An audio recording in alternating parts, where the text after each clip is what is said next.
தேர்தல் விளைவா மே 4 விளைவா மிகப்பெரிய அரசியல் மாற்றத்தை நம்ம தமிழ்நாட்டில் பார்த்துருக்கோம்.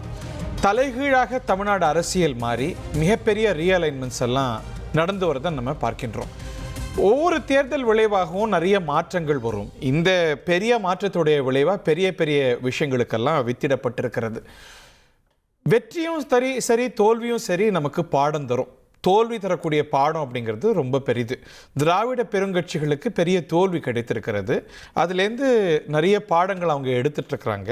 இன்னைக்கு திராவிட முன்னேற்ற கழகம், குறிப்பாக அதனது தலைவர் திரு ஸ்டாலின் எல்லாமே நம்ம இதுலேருந்து நம்ம சும்மா விட்டுறக்கூடாது, நம்ம அதை கேட்டார் போல தகவல் வச்சுக்கணும் அப்படின்னு சொல்லி வந்ததெல்லாம் பார்த்தோம். இன்னைக்கு அவங்க ஜென்சி மீட்டிங் அப்படின்னு அவங்களுடைய இளைய தலைமுறை முகங்கள்லாம் வச்சு ஒரு கூட்டம் கூட்டுறாங்க. அதிமுக ஒரு பெரிய இன்னும் கூட டபுள் சேலஞ்சை சந்திக்கிறத பார்க்கின்றோம். எல்லா கட்சிகளுக்கும் இன்னைக்கு தேர்தலில் களமாடிய பல கட்சிகளுக்கும் ஒரு ரூட் ஷாக்காக இந்த தேர்தல் முடிவுகள் வந்திருக்கு. இதுலேருந்து எப்படி மீள போகிறாங்க, இது சில ரீஅலைன்மெண்ட்ஸுக்கு வழிவகுக்க போகுதா, நம்ம கற்பனை கூட செஞ்சு பார்க்க முடியாத திமுக அதிமுக சேர்க்கையெல்லாம் பற்றி எக்ஸ்ப்ளோர் பண்ணதை பார்த்தோம். அது இப்போ நடக்காமல் இருக்கு, பின்னால் அதுக்கான சூழல் வருமா, எப்படி தமிழ்நாட்டு அரசியல் களம் மாறும், ஹூ வெர்சஸ் ஹூ, எப்படி கட்சிகள்லாம் தகவமைச்சுக்க போகிறாங்க, இன்னைக்கு அரசியல் பண்ணுற முறையே மாறி இருக்கா, அப்படி நிறைய கேள்விகள் நம்ம நிறைத்திருக்க விரிவாக விவாதிக்கலாம். நம்முடைய இணையக்கூடிய விருந்தினர்கள் நாகராஜ், ஜுபேர் மற்றும் திரு சேலம் மணிகண்டன். சேலம் மணிகண்டன், இன்னைக்கு பார்க்குறோம் திராவிட முன்னேற்ற கழகம் பாருங்க ஜென்சி ஓட்டு தான் இந்த மாற்றத்துக்கு வித்துட்டு அப்படின்னு ஜென்சி கூட்டம்னு அவங்க கூடி ஒரு ரூட்டை மாத்துறாங்க. அதிமுக என்ன செய்ய போகுது? தந்தி டிவி நேயர்களுக்கு வணக்கம். ஹரி, அதாவது தேர்தல் களம் மாறியதா அப்படின்னு கேட்டிங்கன்னா நிச்சயமாக மாறிடுச்சு. அதை நம்ம மறுத்து யாருமே பேச முடியாது. ஆனால் அறிவார்ந்தவர்கள், இந்தியாவிலேயே மிக அறிவில் சிறந்தவர்கள், வேற எந்த மாநிலத்தை காட்டிலும் தமிழன் என்ற ஒரு இனம் உண்டு, தனித்தே அதற்கு ஒரு குணம் உண்டு, இப்படின்னு பல வகையில போற்றி புகழக்கூடிய தமிழ்நாட்டோடைய காட்சி மாறி இருக்குதா அப்படின்னு கேட்டால் வேதனையான ஒரு உண்மையை சொல்ல விரும்புறேங்க. 1967 காங்கிரஸ் கட்சி என்னைக்கு ஆட்சி விட்டு இறங்குச்சோ அதுக்கப்புறம் வெற்றி பெற்று தமிழக முதல்வராக வந்தவங்க எல்லாமே பாத்தீங்கன்னா ஒன்னு சினிமா கோட்டையிலேருந்து வந்திருந்தாங்க, இல்லைன்னா நாடக கோட்டையிலேருந்து தான் வந்திருக்கிறாங்க. இன்னைக்கு வரைக்கும் நான் சொன்ன வார்த்தை நல்லா கவனிங்க, வெற்றி பெற்று. நடுவில் உடனே நீங்க உள்ள புதுவீங்க, எடப்பாடி பழனிசாமி எப்படி வந்தார், பன்னீர்செல்வம் எப்படி வந்தார், ஜானகி எப்படி வந்தார், நெடுஞ்செழியன் எப்படி வந்தார்லாம் கேட்காதீங்க. அதான் சொன்ன வெற்றி பெற்று வந்த அத்தனை பேரையும் ஒன்று நாடக கொட்டாயினா நான் அறிஞர் அண்ணாவை கருணாநிதி அவர்களை சொல்றேன். அதுக்கப்புறம் பார்த்தீங்கன்னா சினிமா துறையில தான் வந்திருக்கிறாங்க. As of Tamil Nadu found their chief ministers from the cinema theatre big screens only அப்படிங்கிறது தான் அறிவார்ந்த தமிழ் சமுதாயம் அப்படின்னு அதுக்கு தான் குறிப்பிட்டு சொன்னேன். எனக்கு புரியலைங்க. அதாவது பீகார்காரன், படிப்பறிவு இல்லாதவன், உத்தரப்பிரதேசக்காரன் ஒண்ணுமில்லாதவன் சொன்னேன். அங்க அமிதாப் பச்சன் ஒரு 30 ஆண்டுகளுக்கு முன்னாடியே வடநாட்டு சூப்பர் ஸ்டாரா இருந்த அமிதாப் பச்சன் காங்கிரஸ்ல இறங்கி பார்த்தார். ஒரு குறிப்பிட்ட இதுக்கு மேல அவரால் போக முடியல.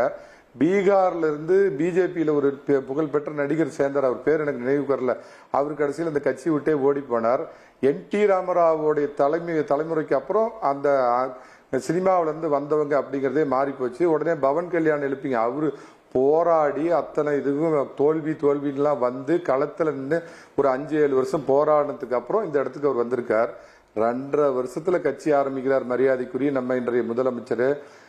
பாத்தீங்க அப்படின்னா சினிமா கடவுளை நிஜ கடவுளாக பூஜிக்கும் தமிழக மக்கள்னு நான் சொல்றேன். இதுதான் திராவிட கட்சிகள் 2 பேரும் இந்த 67 ஆண்டத்துக்கு அப்புறம் நீங்க சொல்ற பேட்டர்னை நம்ம மறுக்கல. பட் அந்த அமைப்பிலேருந்து வந்த தலைவர்கள் மற்ற மாநிலங்களை காட்டிலும் நீங்க சுட்டி காட்டுற பீகாரோடையோ யூபிஏ தமிழ்நாட்டுடைய இண்டிசஸை நல்லாவே வச்சிருக்கிறாங்க. நிர்வாகம் மற்ற மாநிலங்கள் நீங்க ஒப்பிட்டு சொன்னீங்கல்ல, அதை விட நல்லாவே இருந்திருக்கு ரிலேட்டிவ்லி அட்லீஸ்ட். சார் அது வேற. தமிழ்நாடு எப்படி இயல்பா இருக்குதுங்கன்னா அது சார்ந்த முதல்ல கடல் சார்ந்த மாநிலங்கள் இல்லையா. கர்நாடகா மோசமா இருக்குதா, கேரளா தென் மாநிலங்கள் பொதுவாகவே எல்லாமே விதத்திலையுமே வட மாநிலங்களோட ஒருபடி முன்ன இருக்கும். 2வது இதுக்கெல்லாம் அடிப்படை காரணம் எங்களை குடிக்க சொல்லாம படின்னு பள்ளிக்கூடத்தை திறந்து வச்ச கர்ம வீரர் காமராஜர் தான் இதுக்கெல்லாம் போட்ட அடிப்படை. நான் அந்த இதுக்கு போகல, அந்த இதுக்கே கேட்கல. அறிவார்ந்த தமிழ் சமுதாயமே. கேஜ்ரிவால் உண்மையாலுமே ஒரு பெரிய சமூக சீர்திருத்தவாதி, ஒத்துக்கிறேன். பின்னாளில் ஊழல்வாதி, அதை விட்டுருங்க. ஒரு சாதாரண ஐஆர்எஸ் இருந்து அந்த 2 பெரிய ஜாம்பவான்களை காங்கிரஸையும் பிஜேபியும் தூக்கி எரிஞ்சிட்டு எந்த பின்புலமும் இல்லாம 800 மாருதி கார்ல ஆட்சி பிடிச்சாரு. அப்ப டெல்லியில இருக்கிற இன்னைக்கு இந்த மாதிரி நடிகர்கள் எவ்வளவு தோற்ற நட்சத்திரங்கள் இல்லையா? சிவாஜி கணேசன் இல்லையா? கமல்ஹாசன் இல்லையா? விஜயகாந்தால முதல்வர் நாற்காலியை எட்ட முடிஞ்சதா? இன்னும் எவ்வளவோ பேர் முயற்சி செஞ்சிருக்கிறாங்க. எல்லாருக்கும் கை கூட இல்லையா அது?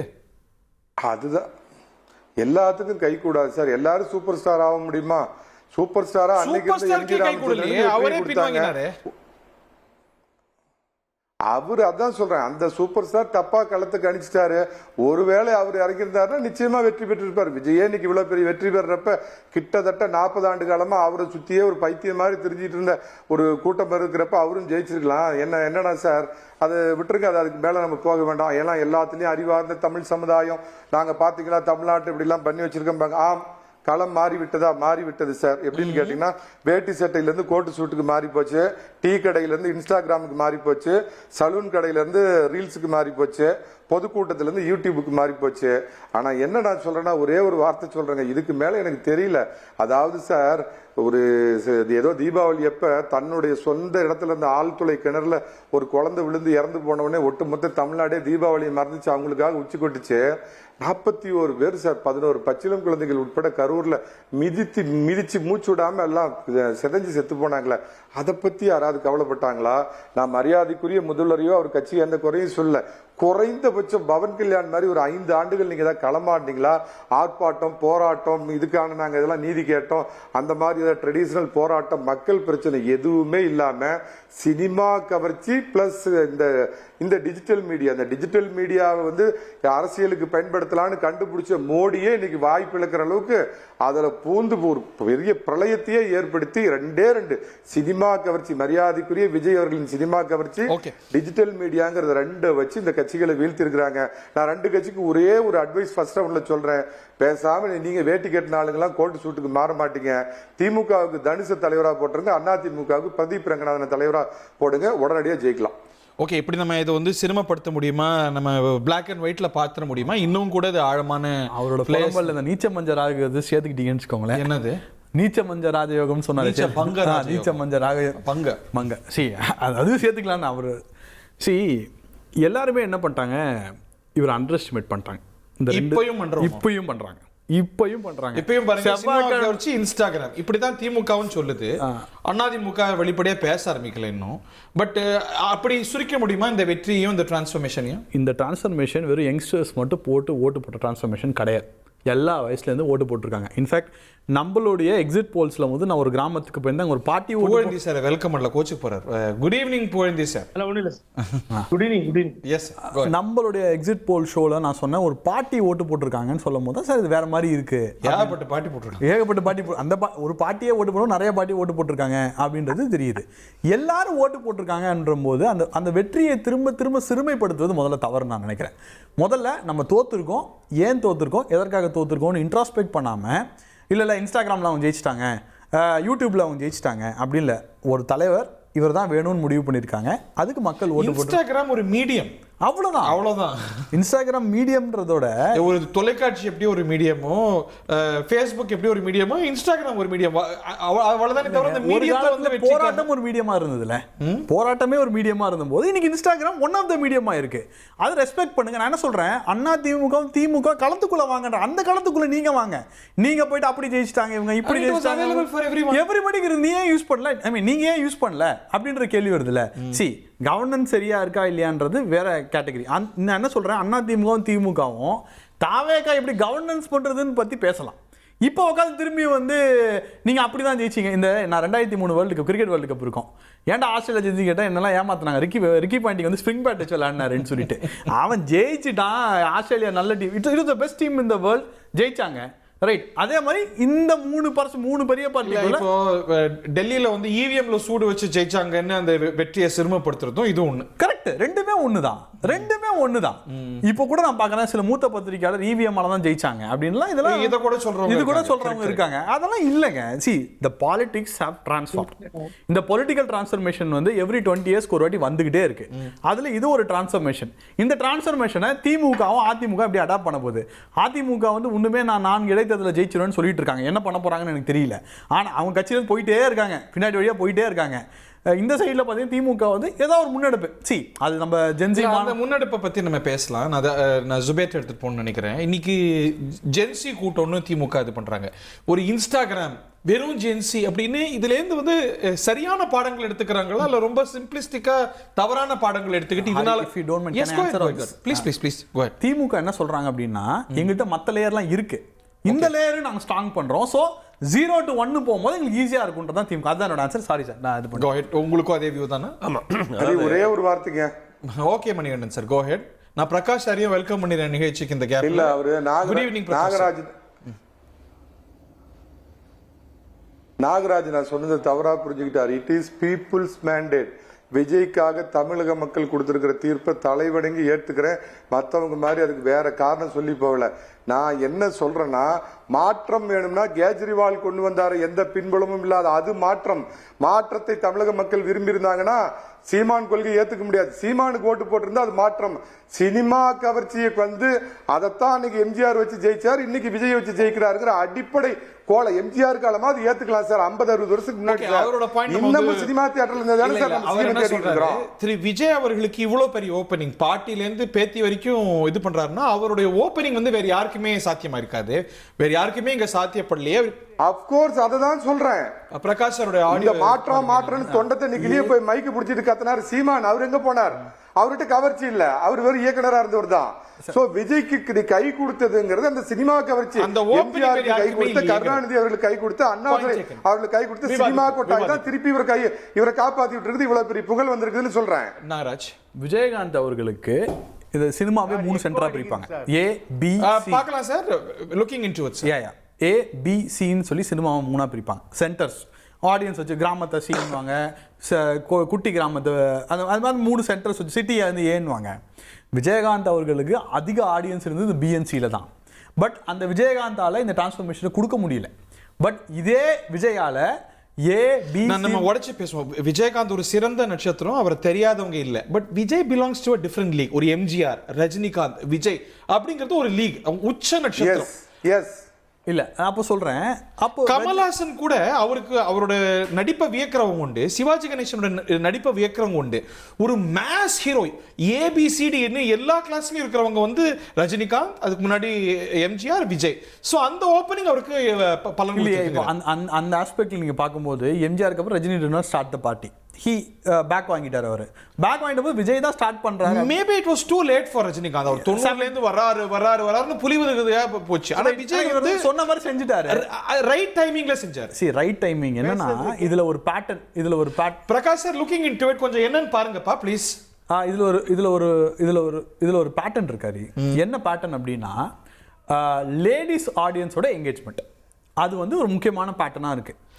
எம்ஜிஆர் கிட்ட இருந்து அவர் மேல வந்து ஒரு நம்ம வீட்டாளு, அவர் வந்து நல்லவர், அவர் வல்லவர், அவர் வந்து எதுவுமே இது பண்ண மாட்டாரு, அவர் குடிக்க மாட்டார், அவர் சிகரெட் பிடிக்க மாட்டார், அவர் வந்து வெரி டிசிப்ளின்டு பர்சன். அந்த ஒரு இமேஜ் வந்து விஜய் அவர்களுக்கும் ஜென்சி கிட்ட இருக்கு.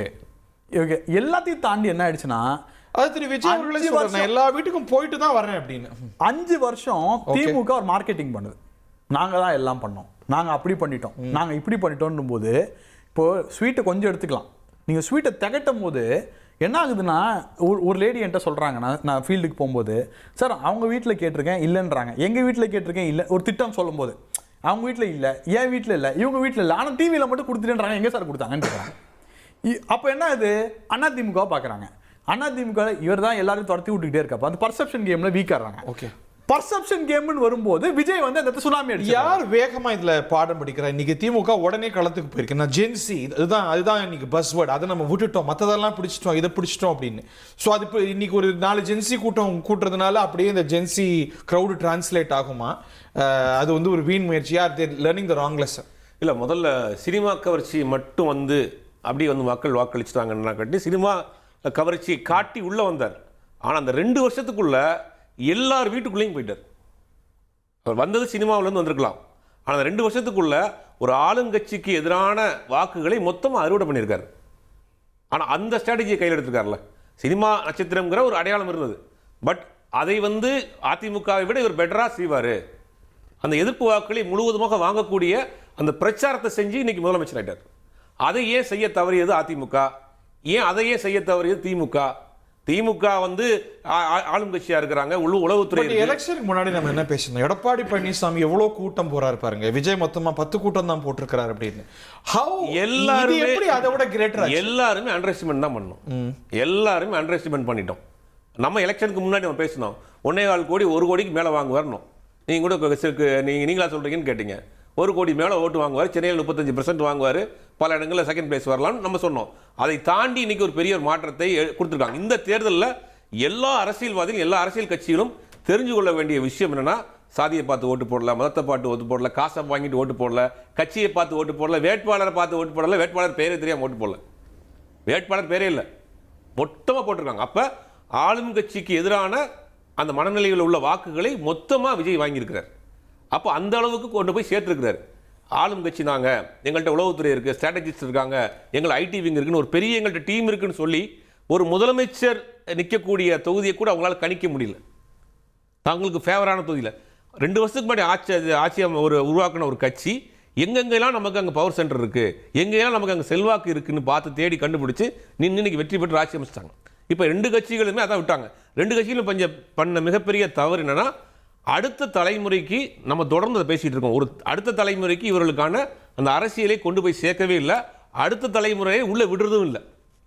இப்போ நாங்கள் தான் இருப்போம், 70 வயசுல நாங்கள் தான் எங்கள் தொகுதியில் பாரம்பரியமாக அவர் தான் எம்எல்ஏ, அடுத்த ஆளுக்கு விடுறது இல்லை. அப்போ அந்த கட்சியில் இந்த மாதிரியான கட்சியில் அடுத்த தலைமுறை வந்துச்சுன்னா அது பிள்ளையா இருப்பார், பேரனா இருப்பார், வேற யாரும் கொடுக்கறது இல்லை. அப்போ ஒரு சின்ன ஒரு சட்டமன்ற உறுப்பினராக இருந்தால் கூட பல கோடி ரூபாய் அவர் செலவழிச்சா தான் நிற்க முடியும். இன்னைக்கு தாவேக்கால் நின்ன பலரும் வெறும் 2 லட்சம் 50,000 36,000 ரூபாய் ஒருத்தர் செலவு பண்ணியிருக்காரு. அதுல என்ன ஆகுது, அது ஒரு விஷயம் சேர்க்கணும் கூட, நீங்க சில கோடி போட்டா அதை விட நிறைய எடுக்கணும்னு நினைப்பீங்க, அதுதான் breeding ground for corruption.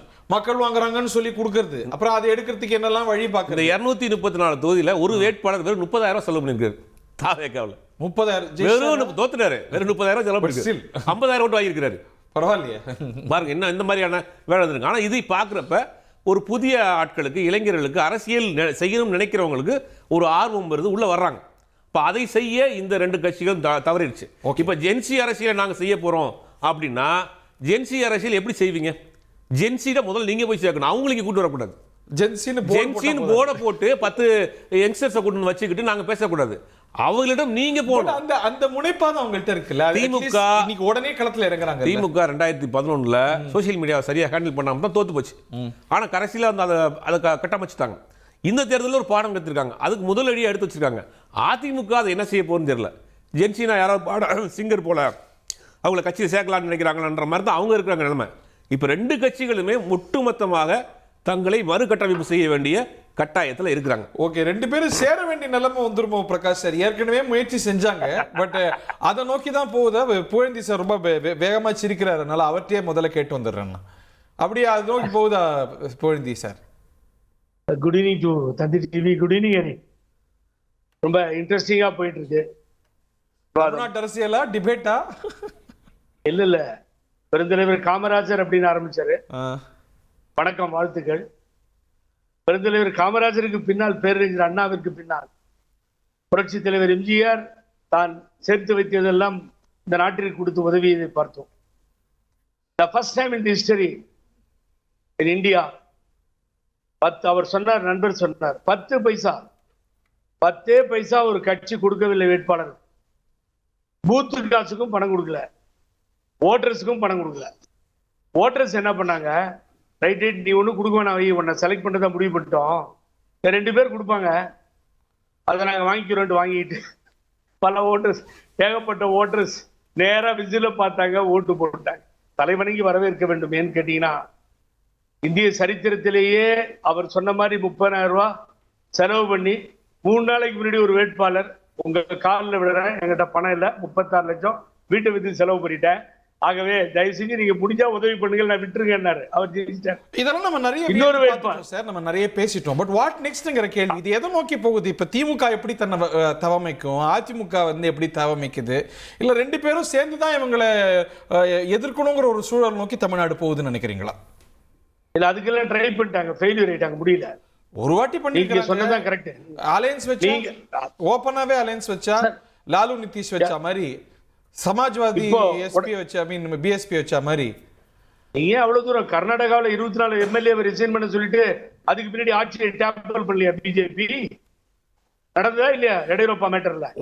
Supreme court நல்ல பாயிண்ட் எழுப்பியிருக்கிறீங்க புகழேந்தி சார். அங்க ரிசைன் பண்ணி எம்எல்ஏக்கள் பாஜக சேர்த்ததுக்கும் இன்னைக்கு தாவேக அதிமுக எம்எல்ஏக்களை ரிசைன் பண்ணி சேர்க்கறதுக்கும் என்ன வித்தியாசம்?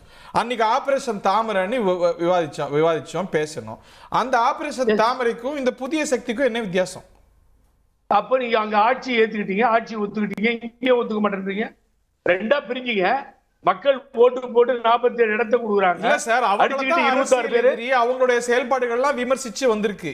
அதெல்லாம் மோசம், பழசு, அரசியல் சூழ்ச்சி அப்படின்னு. அதையே புதிய சக்தி செஞ்சா, தூய சக்தி செஞ்சா. Yes you are correct. இல்ல நான் வரேன். ஆட்சியே முடிஞ்சிருச்சுன்றாங்க. ஆட்சியே கவுத்தாச்சு 24 வச்சு. இங்க ஆட்சியை கவுக்கலையே. நீங்க 3 பேர், ஒரு எம்எல்ஏ, அப்புறம் மிஸ்டர் இசகே சுப்பையா 4 பேர் வந்து சப்போர்ட் பண்ணிருக்காங்க, ரிசைன் பண்ணிட்டாங்க. தேவையான மெஜாரிட்டி வேணும்ல. யாரும் தொடர்ந்து யாரும் பிஜேபி செஞ்சுச்சு. கர்நாடகால காங்கிரஸ் எம்எல்ஏக்கெல்லாம் ராஜினாமா செஞ்சு அதே பேட்டர்ன் தானே இங்க பாக்குறோம். தட் இஸ் டிஃபரண்ட் நவ. பிகாஸ் திருப்பி சொல்றாரு, முடிஞ்சு போச்சு. கவர்மெண்டே கவுத்துட்டாங்க சார். இல்ல சார், இங்க கவுக்க முடியும். இங்க கவுக்கல சேர்ந்தா இருக்காங்க. அவுட்கம் வேற சார், ரெண்டுத்துக்கும் அவுட்கம் வேற. பட் செயல் அதே தானே. No no no no. இந்த லீடர், இந்த நாட்டினுடைய முதலமைச்சர் விஜய் அவர்கள் கொள்கை எதிரி பிஜேபின்னு சொன்னாரா? அதுக்கு பின்னாடி கரப்ஷன் இல்லாத கவர்மெண்ட்னு சொன்னாரா? இப்ப இவங்க சேர்ந்துட்டாங்களா? எதிரியோட ஓட்டு இருக்குல்ல இந்த 4 எம்எல்ஏக்கள்ல, அவங்களையும் வர வச்சுப்பானே. அதானே ரிசைன் பண்ணியாச்சு வேண்டான்னு. இப்ப அதுக்கு பின்னாடி ஜெயிக்கிறது மக்கள் முடிவு இல்ல, மக்கள் மன்றத்தை சந்திச்சாகணும் இல்ல. அங்க போய் நிக்கட்டும், ஜெயிக்கட்டும், வரட்டும். இல்ல சார், ஆனா நீங்க எங்க அந்த மக்கள்கிட்ட போறதுக்கு எவ்வளவு மக்கள் பணம் செலவாகுது? எது இப்போ இன்னும் உங்க கையில காஞ்சிச்சா, அவர் கையில, நம்ம யார் கையிலயும் காயல. அதுக்குள்ள இன்னொரு ஒரே ஒரு ஆமா சார், இந்த மைக்கு காஸ்ட்லியா தமிழ்நாடு இன் எனிவே. இல்ல இந்த விரல்ல இருக்க அந்த கருப்பு மை கலையாத்துக்கு முன்னாடி மக்கள் 107 இடத்தை கொடுத்த டெமோக்ரஸியில நீ ஆட்சி ஃபார்ம் பண்ணி நல்லபடியா முதலமைச்சரான்னு சொன்னத கவுத்திட்டு முதலமைச்சரா வரணும் 3வது இடத்துல இருக்கவங்க ஆர்ப்பரிச்சாங்களே, திமுகவோட சேர்ந்து வரணும்னு நினைச்சாங்களே, நியாயமா அது? சோ எப்படி ஆட்சி காப்பாற்றப்பட வேண்டும்? இடதுசாரிகளும் அண்ணன் திருமாவளவனும் முஸ்லீம் லீக் எல்லாம் சேர்ந்து நாங்க இருக்கோம், காங்கிரஸ் 5 உள்ள வந்து அந்த ஆட்சியை காப்பாற்றி. அது போதும் அவங்களை நம்பலையோ? அதுதான் அவங்க தினமும் நெஞ்ச கழிச்சு காய்ச்சிட்டு இருக்காங்க. எங்களால ஆபத்து வராது, எங்களால பிரச்சனை வராதுன்னு காமிச்சிட்டு இருக்காங்க. அவங்க நம்பலையோ? நம்பாம தான் இந்த 4, 5 சேர்க்கறாங்களோ? இல்ல டெஃபினட்டா உங்களுக்கு வேணும். ஏன்னு கேட்டீங்கன்னா வர்றவங்களை வேணாம்னு சொல்ல முடியாது. பட் ஒன் திங் நான் மிக தெளிவா சொல்லுவேன். மிஸ்டர் ஆதவர்ஜுன் சொன்ன மாதிரி, புஷியானந்த் சொல்ற மாதிரி 90% ஏடிஎம்கேல இருந்து போயிட்டே இருக்காங்க. பாத்தீங்கல்ல நீங்க என்ன நடந்ததுன்னு பாத்துட்டு இருக்கீங்கல்ல நீங்க எல்லாம். நீங்க எப்ப போறீங்க சொல்லுங்க பாருங்க. நான் கேள்வி கேட்டா என்கிட்ட கேங்க, நீங்க எப்ப போறீங்க? போலையா? நிச்சயமா அறிகிட்ட சொல்லி இல்ல சார், அறிகிட்ட சொல்லிட்டு தான் போவேன். அறிகிட்ட சொல்லாம போக மாட்டேன் நானு. டெஃபினட்டா போறேன்னு வச்சுக்கோங்க, உங்கள்கிட்ட சொல்லிட்டு போறேன். ஆனா நீ கேட்ட கேள்வி, ஒரு ஆட்சியை கவிழ்ப்பதற்காக எம்எல்ஏக்களை விலை பேசி ஆர்எஸ் ரைடிங் கொண்டு போறதும் இங்க அது இல்ல. நீங்க இங்க என்ன நடந்துச்சு? மிக பெரிய கொடுமை. நீங்க தயவு செஞ்சு ஒரு நிமிஷம் என்ன சொன்னாங்க? கருத்து வேறுபாடு. எது கருத்து வேறுபாடு? 26 வாக்குகளை சட்டமன்ற உறுப்பினர்கள் ஆதரவு அளித்த 26 பேர் ஓட்டு போட்டது கருத்து 25 வச்சு கருத்து வேறுபாடாது. அதுக்கு பின்னாடி எல்லாத்தையும் ஒற்றுமையா சேர்ப்பன்னு நீங்க சொல்றப்போ செம்மலை நிழல் மாதிரி இருந்தவர் எடப்பாடிக்கு வெளியே போறார் அண்ணன். அதுக்கு பின்னாடி வேணுகோபால் வெளியே போறார். 50 நாடாளுமன்ற உறுப்பினருக்கு தலைவரா இருந்தவர் வெளியே போறார். தொழிற்சங்கத்திலிருந்து இப்ப நேத்தி கமலக்கண்ணன் வெளியில போறார். எவ்வளவு பேர் சார் தினம் போவாங்க? அப்ப நீங்க அதை பத்தி கவலையே படுறது இல்ல. ஆனா அங்க போறவங்க எங்க போறாங்க? தாவேகாவை செலக்ட் பண்ணி போறாங்க. அதையெல்லாம் நீங்க ஒத்து பார்க்கணும் இல்ல. வெறும் எம்எல்ஏஸ் பாத்திரம் இல்ல, தலைவர்கள் வெளியேறுகிறார்கள். அனைத்து இந்திய அண்ணா சொன்ன மாதிரி விஜயபாஸ்கர் இல்ல. அதுலதான் நான் சொல்ல வரேன். ஏன்னா நான் வந்து பின்னாடி முன்னாடி பேச ரெடியா இல்ல. ஊழல், அது கரப்ஷன் யார் யார் ஃபேஸ் பண்றாங்களோ, from the DBSC, from the income tax, from the ED, இந்த வழக்குகள் இருப்பவர்களை தவிர்ப்பது நல்லது. ஊழலற்ற ஆட்சியை தருவேன்னு சொல்லி ஊழலுக்குரியவர்களை பக்கத்திலே கையாட்டுறீங்க. என்ன கணக்கு? ரொம்ப கிளியரா சொல்றேன். அது செய்ய மாட்டார் விஜய், கவலைப்படாது. இல்ல அவர் தான் மறுக்கிறாரு. என்னன்னு கேட்டு வருவோம். பிரகாஷ்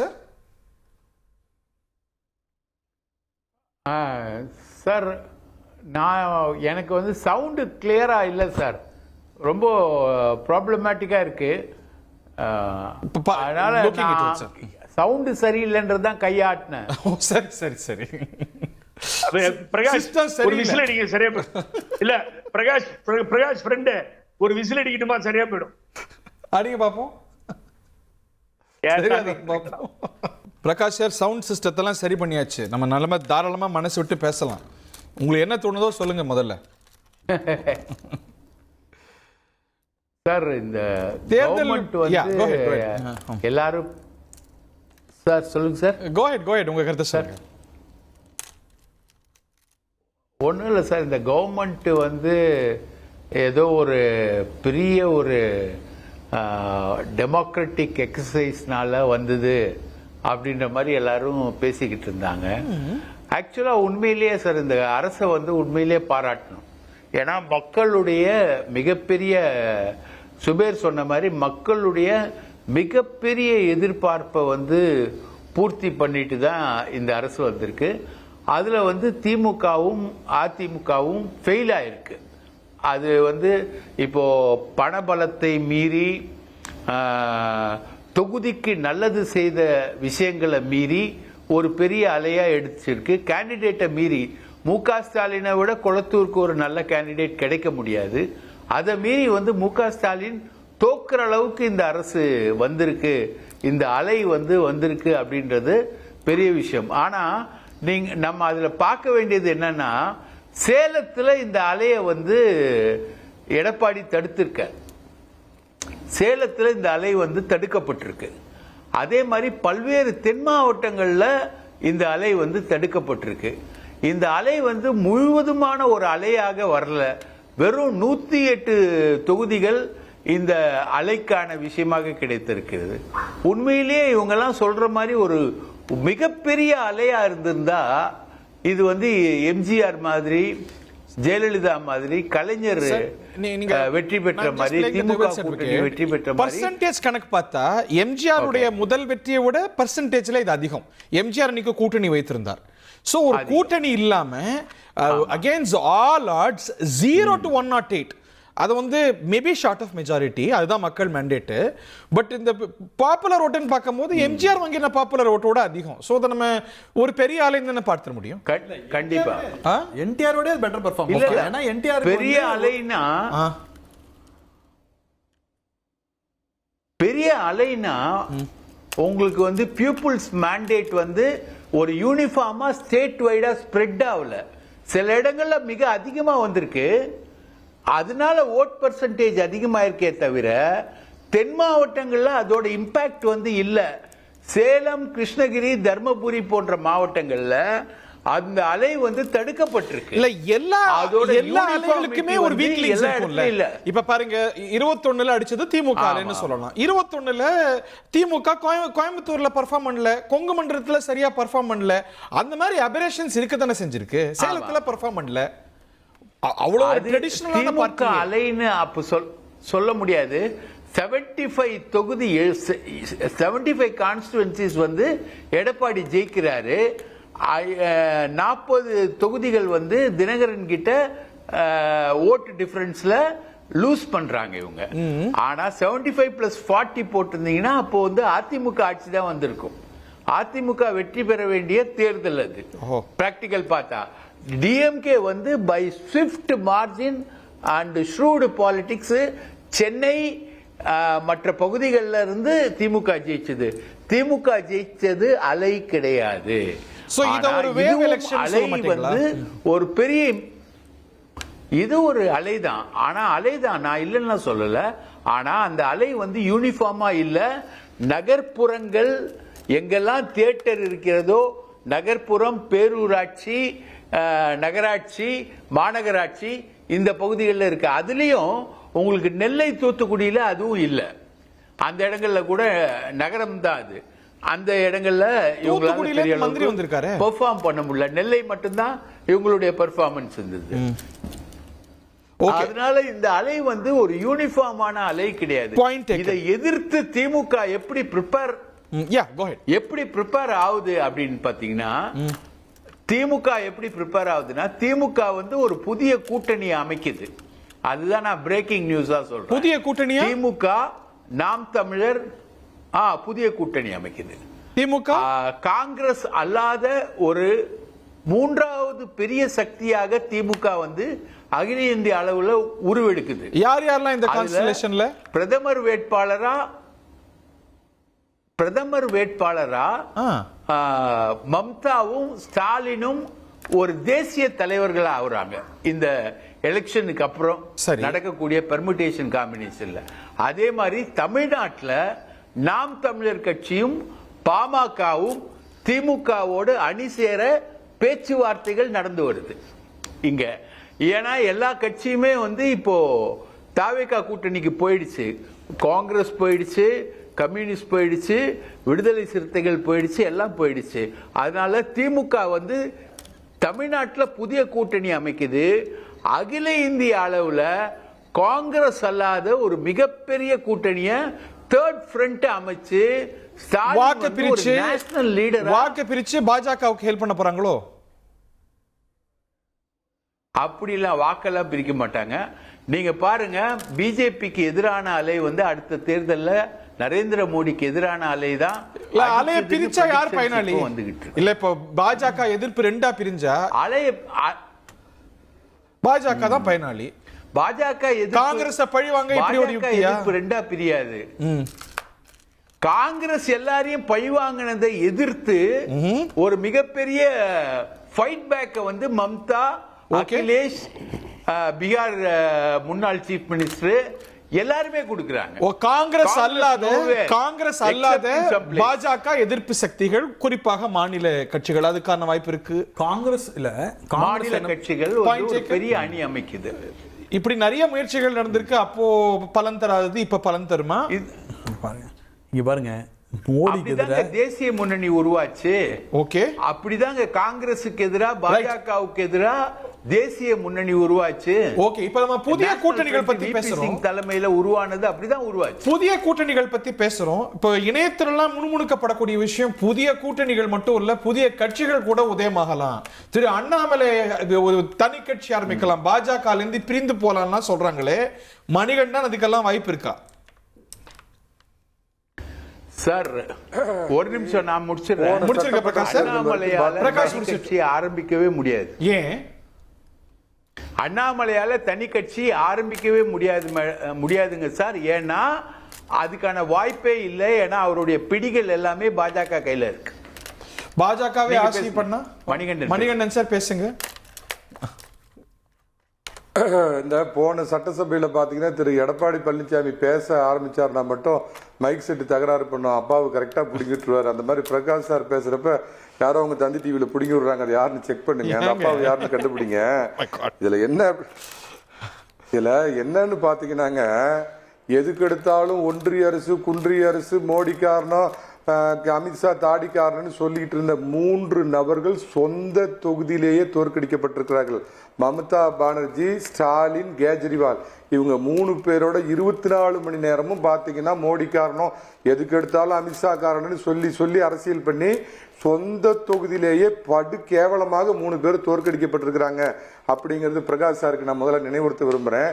இவங்கெல்லாம் சேர்ந்து இது பண்ண போறாங்கன்னா, நயினார் நாகேந்திரன் எங்க இருக்கிறாருன்னு தெரியல, நாளைக்கே அவரை பார்க்கலான்னு இருக்கிறேன். ஏன்னா இவங்கெல்லாம் சேர்ந்து ஒரு கூட்டணி அமைச்சாங்கன்னா உறுதியா மோடி 4வது தடவை அவர் நினைச்ச மாதிரி 400 சீட்டு பிடிச்சிருவாரு அப்படிங்கிறது கட்டியும் கூறுறாருங்க. அப்புறம் சுபேர் வந்து, நான் ஒரே ஒரு நண்பா சகோதரன்கிட்ட ஒரு கேள்வி கேட்கிறேன். நான் பேச வந்த ஆரம்ப காலத்துல இருந்து நாட்டுக்கு மோடி, சேட்டுக்கு எடப்பாடி என்னுடைய ஆதரவு நிலைப்பாடு வெளிப்படையா சொன்னவன். சுபேர் இன்னைக்கு பேசுறது கேட்டா சொன்னது நீதானா, சொல் சொல் சுபேர் என் உயிரேங்கிற மாதிரி இருக்குது. எலெக்ஷன் வரைக்கும் அவ்வளோ வலுவா பேசினாரு. இல்ல யதார்த்தத்தில் நடந்து கொண்டிருக்கிறதா அவ்வளோ வலுவா இல்ல ஒரு நிமிஷம் நான் முடிச்ச பதில் சொல்லுங்க. நீங்க அவர் பேர் எடுத்ததுனால ஒரே நிமிஷம் நான் முடிச்சிடுறேன். நான் என்னுடைய நிலைப்பாடை நான் இன்னமும் மாத்தல. எலெக்ஷனுக்கு முன்னாடி பின்னாடியும் பாத்தீங்கன்னா அதிமுக மேல இருக்கிற குறையும் சுட்டி காட்டுறேன். என்னுடைய வேற இது நிலைப்பாடு மாறல. ஆனா இப்ப திடீர்னு பார்த்தா திமுகவையும் நீங்க சேர்ந்து தாக்குறீங்க அப்படிங்கிறது பார்த்தா பெரிய ஆச்சரியமா இருக்குதுங்க சார். ஒரு விஷயம் நான் ஹானஸ்டா ஒத்துக்கிறேன், it is Vijay effect. Vote for cash அப்படின்னு சார், ரெண்டு நம்ம கட்சிகளும் கொடுத்தது. என்ன இன்னமும் மாதிரி பழச சொல்ல பேசிட்டு சொல்லுங்க. இருக்கோம். அடுத்தது களத்தை நகர்த்தணும்னு நினைக்கிறேன். அடுத்த விளைவு என்னங்கிறத பேசணும்னு நினைக்கிறேன். இப்ப அண்ணாமலை தனி கட்சி ஆரம்பிக்க மாட்டாருன்னு பிரகாஷ் அடிச்சு சொல்றாரு. உங்க பார்வை என்ன? அவரோட விருப்பத்தை சொல்றாருங்க, அவரோட ஆசையை அவர் தெரிவிக்கிறாருங்க. உங்க கணிப்பு என்ன? சர்வ நிச்சயமா அண்ணாமலை தன்னுடைய உயரம் தெரிந்தவர். பிஜேபிங்கிற ஒரு பிளாட்ஃபார்ம் இல்ல அப்படின்னா அண்ணாமலைங்கிற ஒண்ணு அதீத உயரம், அவர் மோடிக்கு நிகரானவர் அல்ல. மோடிக்கே பிளாட்ஃபார்ம் பிஜேபி தான். அப்படிங்கிறப்ப அவர் நிச்சயமா பிஜேபியை விட்டு அந்த மாதிரி இதுக்கு போக மாட்டார். விஜய் அப்படிங்கிற இந்த ஜாம்பி கூட்டத்தை தடுத்து நிறுத்தணும். ஒரு ஆன்டி தீசிஸ் ஜாம்பிங்கிற வார்த்தையெல்லாம் பயன்படுத்தாதீங்க. சாரி, அதை விட்டுருங்க, கண்டிக்கிறேன். மன்னிச்சிருங்க, விட்டுருங்க அந்த வார்த்தைக்கு நம்ம போல. இந்த விஜய்ங்கிற இந்த ஒரு கல்ட் கூட்டத்தை நீங்க தடுத்து நிறுத்தணும் அப்படின்னு சொன்னால் அதற்கான வயதும் அதற்கான திறமையும் உள்ளவர் அண்ணாமலைங்கிறது மறுக்கல. நான் பல முறை அவர் விமர்சனம் பண்ணி பேசியிருக்கிறேன்.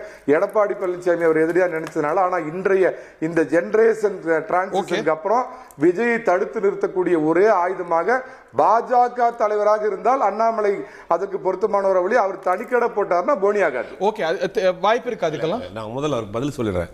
நான் திமுகவை எதிர்த்து பேசுறேன், திமுக ஆதரிச்சு பேசுறேன்ற மாதிரி மணியன் சார் சொன்னார். கள யதார்த்தம் நடந்து முடிந்த தேர்தலில் நடந்த ரிசல்ட்டை வச்சு தான் நம்ம பேசுறோம். மக்கள் எல்லாத்தையும் தூக்கி எறிஞ்சிட்டு வாக்களிச்சிருக்கிறாங்க. ஒரு தலைமுறைக்கு ஒரு அரசியலை கொண்டு போய் சேர்க்கலங்கிறது ரிசல்ட் நமக்கு தெரியுது. அதை தான் நம்ம பதிவு பண்ணோம். புதிய கட்சிகள் வருவதற்கான வாய்ப்புகள் அதிகம் இருக்கு. எப்படி விஜய் முதல்ல சினிமாவில் ஒரு டைரக்டருடைய பையன் நடிக்க ஆரம்பிச்சப்ப நிறைய டைரக்டருடைய பையன், நிறைய ப்ரொடியூசருடைய பசங்களை நடிக்க வச்சாங்க. அது மாதிரி இப்போ அரசியல் ஒருத்தர் 2 வருஷத்துக்கு முன்னாடி ஒருத்தர் கட்சி ஆரம்பிச்சு முதலமைச்சர் நிறைய ஹோப்ஸ் கொடுக்குது, ஒரு நம்பிக்கையை கொடுத்திருக்குது. அது வர்றதுக்கான வாய்ப்புகள். ஆமா, அண்ணாமலையான வர்றதுக்கான வாய்ப்பு இருக்கு. தனி கட்சி ஆரம்பிக்கிறதுக்கு வாய்ப்பு இருக்கு. அவர் தேர்தலை சந்திக்கிறதுக்கான வாய்ப்பு இருக்கு. ஏன்னா அதே அளவு, அதாவது ஒரு முடிச்சுக்கிறேன் இதோட ஹரி, நான் இதோட முடிச்சுக்கிறேன். கிளம்புறேன். வணக்கம். என்னங்க தலைவன் அப்படியே நான் பேசுறதெல்லாம் பேசல, நான் பேச நினைப்பதெல்லாம் நீ பேச வேண்டும். தலைவர் பட்டை கிளம்புறாரு. சூப்பர் சிங்கருக்கு போறாரு. இல்ல, அந்த மாதிரி ஒரு ஹோப் எல்லாருக்கும் கிடைச்சிருக்கு. புதிய கட்சிகள் வரலாம். நம்ம ஏற்கனவே பார்த்தோம் அகில இந்திய அளவில் யார் வர போறான்னு. என்னுடைய பார்வையில் சில விஷயங்கள் நான் சொல்றேன். அகில இந்திய அளவில் காங்கிரஸ் பிஜேபிக்கு மாற்றாக சிறு கட்சிகள் சேர்ந்து புதிய அணியாக வரும். அது நீங்க நினைக்கிற எந்த கட்சியும் இல்லாத ஒரு மாற்றம் உருவாக போகுது. வர்றதுக்கு வாய்ப்பு இருக்கு. சொல்ல முடியாது. நம்ம இப்படிதான் தாவேக்காவை சொல்லிட்டு இருந்தோம். அது இதுவே வலுப்படுத்துவதற்கான வாய்ப்பு. சார், ஒன்னு புரிஞ்சுக்கோங்க, நியூக்ளியர் பாம்பு போட்டா கூட கரப்பாம்பூச்சி அதுல பிழைக்கும். அதனால புதிய கட்சிகள், புதிய தலைவர்கள் வர்றதுக்கான வாய்ப்புகள் நிறைய இருக்கு. தமிழ்நாட்டில் வருவாங்க. அதுக்கான ஒரு பிளாட்ஃபார்மை திறந்து விட்டார் விஜய். ரெண்டாவது ஒரு விஷயம், 2 வருடத்தில் எம்ஜிஆர் சொன்னாங்க 71 ஆரம்பிச்சு 77 ஆட்சியை பிடிச்சாரு. 2 வருஷத்தில் ஆட்சியை பிடிச்சது இவர் தான் முதல்ல பிடிச்சிருக்காரு. சோ அது ஒரு புதிய நம்பிக்கை, புதிய நம்பிக்கை ட்ரை பண்ணலாம் அப்படிங்கிற ஒரு நம்பிக்கை வர. சிறு இயக்கமாக இருக்கிறவங்க, 90 வச்சிருக்கக்கூடியவர்கள், சோசியல் ஆக்டிவிட்டிஸாக இருக்கக்கூடியவங்க, ஏன் நம்ம பொலிட்டிக்கல் பார்ட்டியை மாற்றக்கூடாது அப்படிங்கிற ஒரு நம்பிக்கையை இந்த தேர்தல் எல்லோருக்கும் கொடுத்துருக்கு. ஓகே, அந்த நம்பிக்கை அண்ணாமலைக்கு கொடுத்துருக்கா. திரு பிரகாஷ் சொல்றாரு பிஜேபி அவரை விட்டுருமா, பிஜேபியிலேருந்து பிரேக்கிங் த ரேங்க்ஸ் போகிறது அப்படிங்கிறது இட்ஸ் ஹியூஜ் டிசிஷன். அவங்கள்ட்ட இருக்கிற லெவரேஜ் தெரியும். அதை மீறி போவாரா? வாய்ப்பு இருக்கா? வாய்ப்பு எல்லாருக்குமே இருக்கு. இன்னைக்கோட களம் என்னன்னா, இந்த எலெக்ஷனை எப்படி அணுகணுன்றது நியூ ஸ்ட்ராட்டஜி எல்லாருக்கும் ஒரு வைட் ஓப்பன் வந்திருக்கு. ஃபார் எக்ஸாம்பிள் தாவேக்கால் ஒரு எக்ஸாம்பிள் சொல்லிட்டு நான் சொல்கிறேன். ஸோ இது விதமாக இருக்கும். தாவேக்கால் என்ன பண்ணுறாங்க, 1.5 கோடி மெம்பர்ஷிப் சேர்றாங்க. அவங்களோட ஃபோன் நம்பர் ட்ராக் பண்ணியிருக்காங்க. நீங்கள் கேண்டிடேட்ஸுக்கு பார்த்தீங்கன்னா யாரெல்லாம் மெம்பர்ஷிப் சேர்த்தாங்களோ அவங்களோட லிஸ்ட் வித் ஃபோன் நம்பர் கொடுக்கப்பட்டிருக்கு. மேலேருந்து சென்ட்ரலைஸ்டாக they have called and they have did a campaign. இந்த மாதிரி நீங்கள் பண்ணியிருக்கேன், உங்களுக்கு தெரிஞ்சவங்க யாராவது இருக்காங்களான்ட்டு. ஸோ ஒரு ஆன்லைன் ஆப் மூலமாக டேட்டாஸ் அவங்க விருப்பப்பட்டு கொடுக்குறாங்க. விருப்பப்பட்டு கொடுத்தா நம்ம எடுத்துக்கலாம். கொடுக்கும்போது அந்த டேட்டாவை சொல்லி முதல்ல சொன்னாங்க 1 கோடி ஓட்டு எங்களுக்கு இருக்குன்னாங்க. 1.5 கோடியில் 1 கோடி ஓட்டு எங்களுக்கு இருக்குன்னாங்க. பட் நம்ம என்ன அதை சொல்லும் போது எப்படி பார்ப்போம்னா, திமுக அதிமுக எல்லாரும் எனக்கு 2 கோடி தொடர்கள் இருப்பாங்க. கணக்கு பார்த்தானா தமிழ்நாட்டோட மக்கள் தொகை 30 கோடியா இருக்கும். அப்படி இல்ல, பட் இல்ல இவங்க அது பாசிபிள் நிஜமாலே இவங்க வெரிஃபை பண்ணிருக்காங்க. வெரிஃபிகேஷன் பண்ணிருக்காங்க. பிஜேபில மிஸ்ட் கால் மெம்பர்ஷிப், திமுக அதெல்லாம் எல்லாம் கணக்கு பண்ணி 30 கோடி வரும் தமிழ்நாட்டுல மட்டும். ஆனா இவங்க என்ன பண்ணிருக்காங்க, ஒரு ஓட்டர் ஐடிக்கு ஒரு ஃபோன் நம்பருக்கு ஒண்ணுன்னு சொல்லி ரொம்ப ப்ராப்பரா வேலிடிட்டியா செக் பண்ணிருக்காங்க. பூத் வைஸ் பண்ணிருக்காங்க. பூத் வைஸ் பண்ண தான் வந்திருக்கு. ஸோ இந்த எலெக்ஷன், இதுக்கு மேலே எலெக்ஷன் நீங்கள் ஸ்ட்ராட்டஜிக்காக அணுகுனா, ஒரு லீடர் உங்களுக்கு மாசாக இருந்தால் யார் வேணாலும் வெளியில் உங்களுக்கு எலெக்ஷன் பண்ணலாம் அப்படின்ற போட்டி போடலாம். Annamalai candidate He is also a candidate. Pugazhendhi sir, இப்போ இது மாதிரி நிறைய புதியவர்கள் வரதுக்கான வாய்ப்புகள் இருக்கா? சரி, சுதந்திர இந்தியா டெமோக்ரஸியில் வரலாம். பட் ஒன்று நான் சொல்கிறேன், கெஜ்ரிவால் என்னுடைய நண்பர் அங்கெங்கெல்லாம் தோத்தாங்கன்னாரு. ஒரு பிரதம மந்திரி தமிழ்நாட்டுக்கு பிரச்சாரம் வந்திருக்கு, ஒரு உள்துறை அமைச்சர் மீண்டும் மீண்டும் வந்திருக்கு, மத்திய அமைச்சர்கள் எல்லாம் வந்திருக்கிறார்கள். ஆனால் அந்த அலையில பிஜேபின்ற கட்சி அடிச்சுக்கிட்டே போயிடுச்சு. ஆமா, ஒண்ணு கண்ணே கண்ணுன்னு ஊட்டியில ஜெயிச்சு முதல்வர் மு.க. ஸ்டாலின் அடிச்சுட்டு போயிட்டார், அப்புறம் என்னங்க பிஜேபிங்க? அதாவது அவர் தோத்தது வந்து அவர் செய்த நல்ல திட்டங்கள் சொன்னாரு. Prakash, I am not deny, அதை நான் ஒத்துக்கிறேன். பிஜேபின்னு ஒரு கட்சியை போயிடுச்சு, அங்க 69 சீட் வந்தது சார் டிஎம்கே. இங்க ஒரு சீட் தான் வருது. மத்தியில இருந்து வந்து பிரச்சாரம் பண்ணி எல்லாம் பண்ண. ஏன் தெரியுமா எதுக்காக சொல்றேன்னா, அண்ணாமலை தொடர்ந்து இருந்தால் இந்த நிலைமை வந்திருக்காது. அப்ப அண்ணாமலை சேலஞ்ச் பண்ணார் ஏடிஎம்கேவை. 7 இடத்துல டெபாசிட் போச்சு, 13 இடத்துல 3வது இடத்துக்கு போனீங்க. அந்த பிஜேபி அவர் தொடருவாரா இல்ல வேற ரூட்டை மாத்துவாரா உங்க பார்வை என்ன? அவருக்குன்னு ஒரு செல்வாக்கு இருக்கு ஹரி. நான் உண்மை சொல்றேன். என்னன்னா, மேடையில ஏறி நின்று அவர் பேரை, அதாவது அவங்க சொல்லுவாங்க, அமித்ஷாஜி கை தட்ட மாட்டாங்க, பிரதமர் மோடிஜி கை தட்ட மாட்டாங்க, ராஜாஜி ராஜாஜி கை தட்ட மாட்டாங்க, வானதி சீனிவாசன் ஜி கை தட்ட மாட்டாங்க. அண்ணாமலை ஜினா விசிலா பறக்கும், ஒரே சவுண்டு, கேட்கவே முடியாது. அந்த செல்வாக்குள்ள பண்ணீங்களா? எது கை தூக்குறீங்க? கேளுங்க, அந்த செல்வாக்குள்ள மனிதராக வளர்ந்து நின்ற ஒரு தலைவரை சார் யாரும் சொல்றாங்கன்னு தேவையில்லாம எடுத்து அவர் எடுத்தது தானே காரணம். பெரிய மைனஸ் பாயிண்ட், மக்கள் ஒத்துக்கல. ஆகவே பிஜேபி இல்லாமலே போயிடுச்சு. இந்த மாண்புமிகு முதல்வர் விஜயனுடைய அலையில அது காணாம போயிடுச்சு. சரி, அவ்வளவுதான் நடந்தது. இப்போ நீங்க சேலத்துல புது என்ட்ரியா, நீங்க சேலம் பத்தி 4 வந்திருக்கு டிவிக்கு, 7 வந்திருக்கு ஏடிஎம்கே, 10 வந்தது கோவையில. உங்களுக்கு தெரியும் கோவையில பிரகாஷ் சார் பதில் சொல்றாரு, அதனால கேட்டுட்டு உங்களுக்கு இல்ல ஒண்ணுதான் வந்தது கோவையில. சார் இங்க ஒரே விஷயம் முடிச்சிடறேன், ஒரு லைன்ல முடிக்கிறேன். இங்க வந்து வேட்பாளர்கள் தெரியல, யாரு தெரியல, அவர்கள் முழுவ பிரச்சாரம் போல இதெல்லாம் விட்டுருக்காங்க. உண்மைதான் அது. சட்டமன்ற உறுப்பினர்களே இன்னும் தெரியும், இனிமேல் தான் தெரிய வரணும் பேரு. ஆனா இதனுடைய தலைவர் பிரச்சாரத்துக்கு 234 தொகுதியும் போல, பல ரெவென்யூ டிஸ்ட்ரிக்ட் போகாமலே இந்த மாபெரும் வெற்றி போயிருந்தால் என்ன என்பதை நீங்க தான் கணக்கு போட்டு சொல்லுங்க. ஓகே பிரகாஷ் சார், கோ ஹெட். சார், அண்ணாமலைக்கும் விஜய்க்கும் ஒரு பெரிய ஒற்றுமை இருக்கு சார். which is அதை வந்து யாரும் பார்க்க மாட்டீங்க. அதாவது எலெக்ஷன் அன்னைக்கு அண்ணாமலை வந்து விஜய் ட்ரெஸ் போட்டு வெளியே இறங்கினார், அது ஒரு விஷயம். அண்ணாமலை ரைட், அதை விடுங்க, அடுத்த பாயிண்ட்டுக்கு வர. அதாவது அண்ணாமலை தான் முதல்ல வார் ரூம் செட் பண்ணார். வார் ரூம் செட் பண்ணி இந்த இணைய வழி இன்ஃப்ளூயன்சர்ஸ் எல்லாரையுமே யூஸ் பண்ணி ஒரு காமன் மெசேஜை வந்து இந்த ரூட்ஸ் ஜெகதீஷ் ஸ்ப்ரெட் பண்ணார் இல்லையா, அந்த மாதிரி ஸ்ப்ரெட் பண்ணி ஒரு அவேர்னஸை கிரியேட் பண்ணி அதை ஓட்டா மாற்ற முடியுன்றதை கொண்டு வந்து அண்ணாமலடா அப்படின்னு பத்திரிகையாளர்கள்லாம் கொந்தளிச்சு சொல்றக்கூடிய அளவுக்கு ஒரு கேம்பெயினை டிசைன் பண்ணி அதை 18% ஓட்டா மாத்தினவர் அண்ணாமலை. அதுக்கப்புறம் அதே ரூட் ஃபார்முலால சக்சஸ் ஆனவர் தான் விஜய். ரைட்டுங்களா? அவர் 18%, இவர் 35%. இதுதான் அண்ணாமலைக்கும் இவருக்கும் இருக்கக்கூடிய வித்தியாசம். எப்படி அந்த 18% இந்த 35%ல காணாம போச்சோ, அதே மாதிரி இந்த 35%ம் காணாம போ வாய்ப்பு இருக்கு. காணாம போன்னு பிரெடிக்ஷன் சொல்லல, ஒரு வாய்ப்பு இருக்கு. சோ இது ரெண்டுமே கேஸ் பலூன், ஒரே ஒரு குண்டூசி தான் தேவை குத்துறதுக்கு. ஓகே, அதுவெல்லாம் எம்ஜிஆரோட ஓட் பேங்கோட, ஜெயலலிதாவோட ஓட் பேங்கோட, கலைஞரோட ஓட் பேங்கோட எல்லாம் கம்பேர் பண்ணவே முடியாது. இந்த ஓட் பேங்க் அடுத்த தேர்தல் காலம் தான் சோஷியல் மீடியா சொல்றது சரியா தப்பா உருவாக்கம். பாப்போம். திரு பிரகாஷ் சொன்னபோது 2 நபர்கள் மாற்று கருத்து சொல்ல முற்பட்டீங்க. திரு மணிகண்டன், ஸ்டார்டிங் வித் யூ.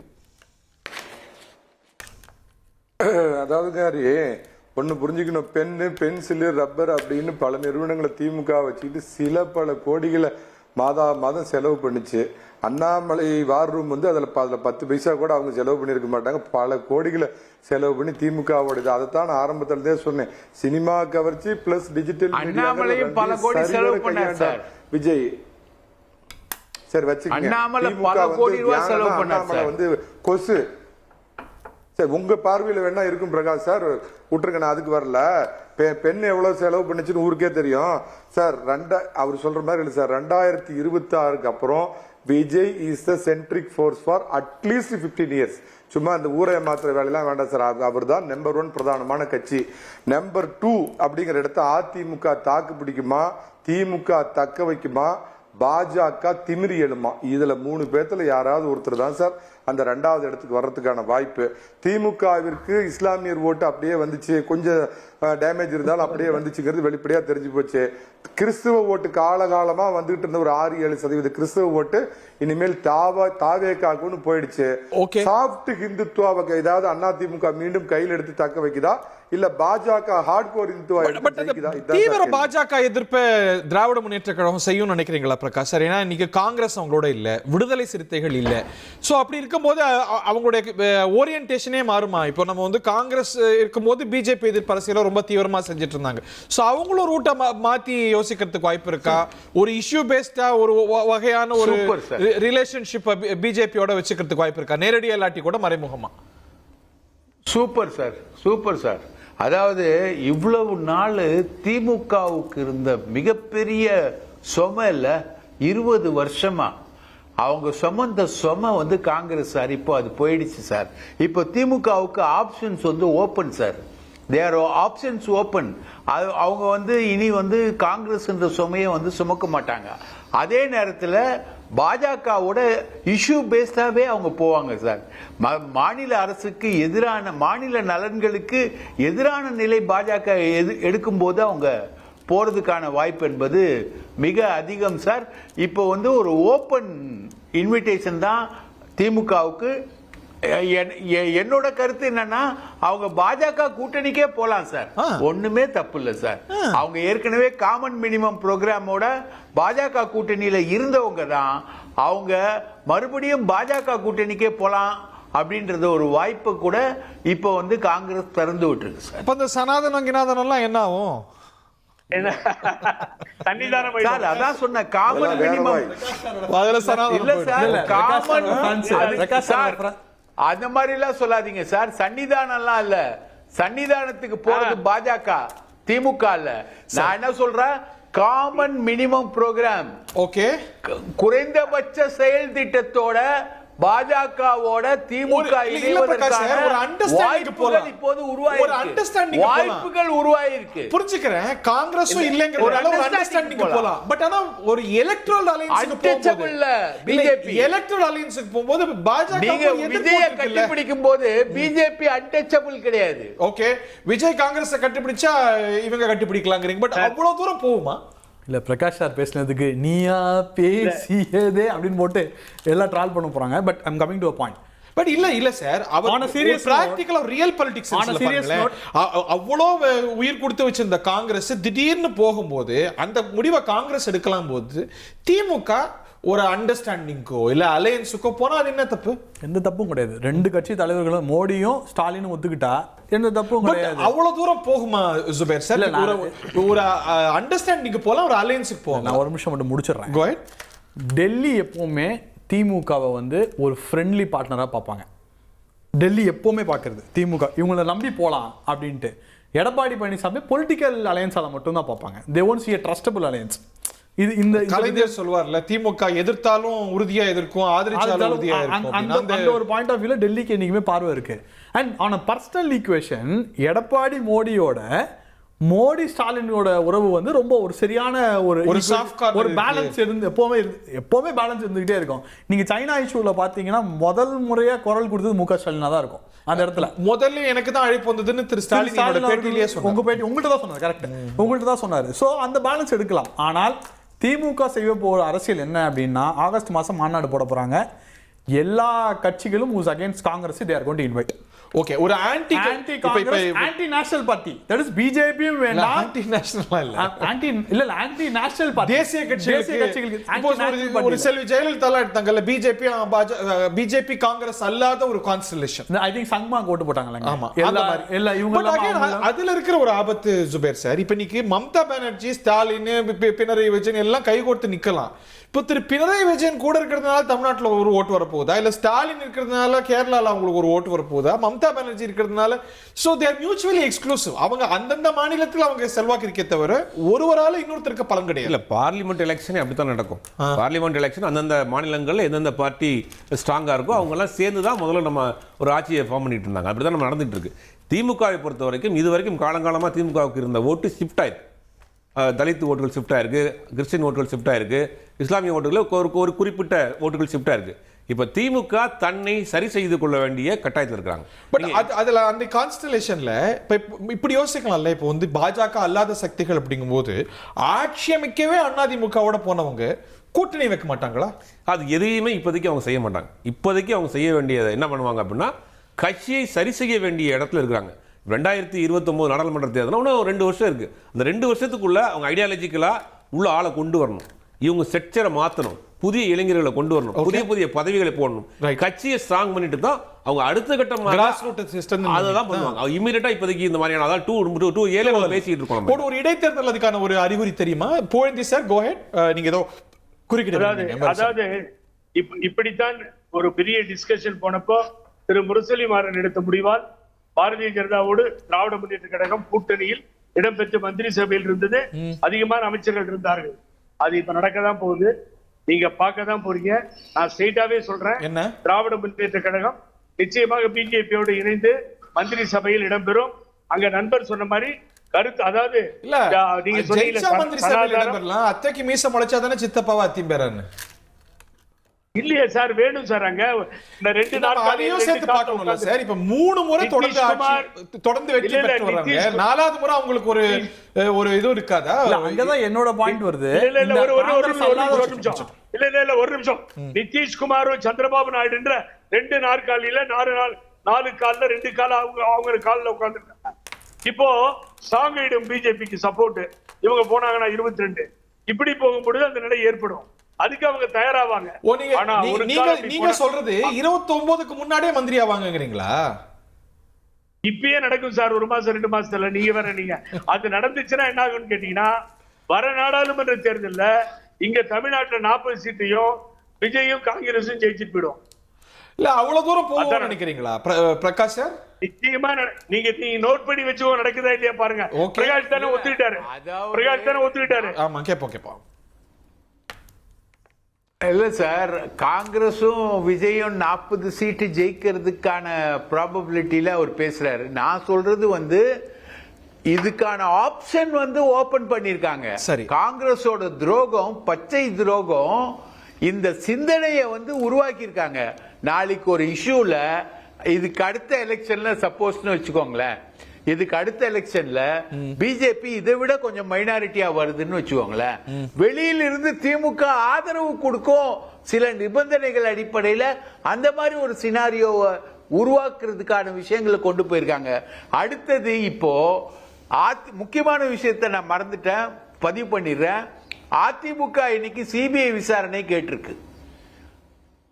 கட்சித்தாவல் தடுப்பு சட்ட அடிப்படையில் இந்த 4 பேர் மேல கட்சித்தாவல் தடுப்பு சட்ட அடிப்படையில் இந்த 4 பேர் மேல சிபிஐ விசாரணை கேட்டிருக்கு. அதுக்கு எப்படி பிஜேபி ரியாக்ட் பண்ணுது எப்படின்னு? நரேந்திர மோடி ஏற்கனவே இந்த கால் கொடுத்துட்டாரு டிஎம்கேக்கு. காங்கிரஸ் முதுகில் குத்தி விட்டதுன்னு நரேந்திர மோடி ஏற்கனவே அறிக்கை கொடுத்துட்டாரு. உண்மைதான், பெங்களூர்ல பேசினாரு. திமுகவுக்கு வந்து விட்டது. இல்ல அதை எக்ஸ்ப்ளோர் பண்றாங்க, முடிவெடுக்கலங்கறீங்க. இப்ப கை விட்டுடுச்சு, அதனால இத நம்ம என்னன்னு யோசிச்சு பாப்போம்னு யோசிச்சிட்டு இருக்காங்கங்கறீங்க. ஓகே, புகழேந்தி சார் இறுதி கருத்தாவும் பதிவு செஞ்சிருங்க. எஸ் கோ. ஆமா, இல்ல புதுச்சேரியில லாஸ்ட் நாமினேஷன் டே பெத்ராயல் வரைக்கும் அலையன்ஸுக்கு ஒத்துக்கல. டிஎம்கே காங்கிரஸோட நேஷனல் பாலிடிக்ஸ் நடந்தது. எல்லாருக்கும் ஏ ஃபார்ம் பி ஃபார்ம் கொடுத்தாச்சு நாமினேஷன். கடைசி வித்ரால் வரைக்கும் செத்து சுண்ணா போயிட்டா காங்கிரஸ்.